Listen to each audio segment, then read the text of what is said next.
a natural limit to the extent of parasitism you could have. And so the majority of society was actually quite anarchist. Like you could not, as the lord of, or like as a sovereign, control everything about what everybody does, because you didn't have the communication, you didn't have the reach.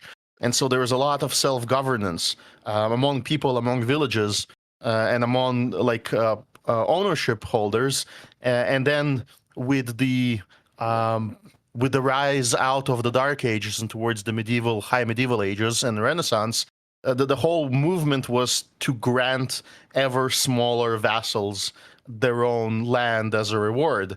So you had like this massive range of society that basically lived in tiny Liechtensteins and followed their own rules and were self-governed to a much greater extent than the noisy, meddling Big Brother government we have right now.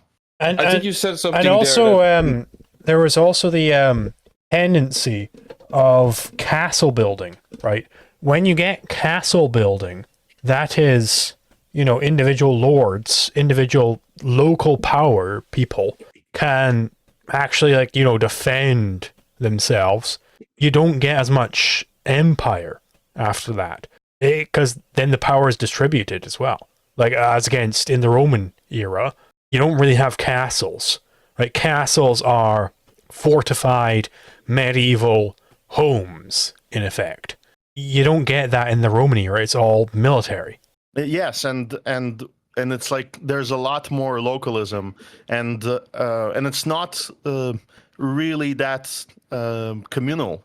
So there's a lot of like there's your field, and even if you're a tenant on that field, it's basically a shared taxation where you give 1/10, which was the biblical amount, to the church or the local lord, which was quite a lot in subsistence farming, but not as crazy as people think. And definitely looking at now, the level of taxation right now is just as ridiculous as our level of production, I guess.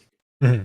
Voting is 50 people telling the other 49 what to do. Yeah, okay. Let's go back to the housing thing. Your concept of the state needing to grow infinitely to maintain, sure, you can possibly assume that, but let's look at the issue. I would very much like to see Karen take that opportunity to go like, no, let's not go back to the housing thing.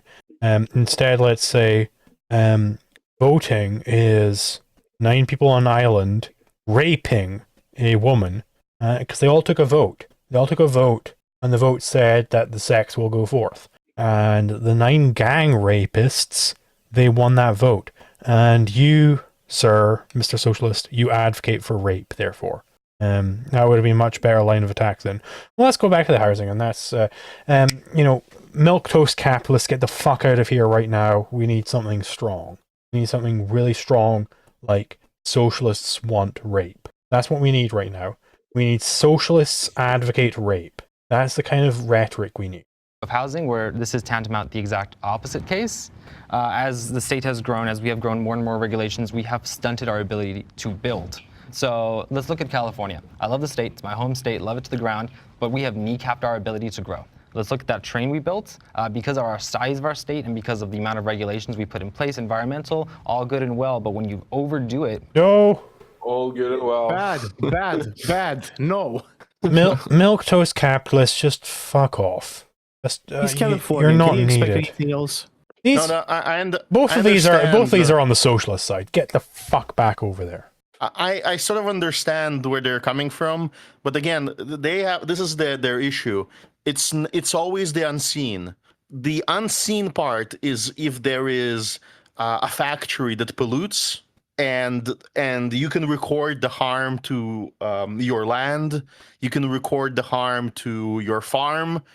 Then what you're supposed to do is you go out with your posse, with your neighbors, and you take over that other property because the guy aggressed against you, and he's like if depending on the level of damage that he caused, he has to offer restitution, and which would make polluting and doing other antisocial things that directly affect other people's property very expensive.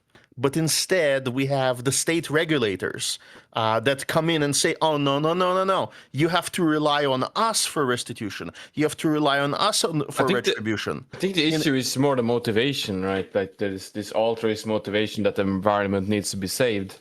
I think that's more of the issue with these. No, yes, there is. No. But they will quickly, in a debate, and they're correct. They will make the argument that, look, we see all of these data centers. People, they are polluting. They're noise polluting. They're diesel. They're burning diesel. But they don't look at, and it's like air polluting and whatnot, and causing like a spike in cancer. Okay, all of that may be true, but where is the cause?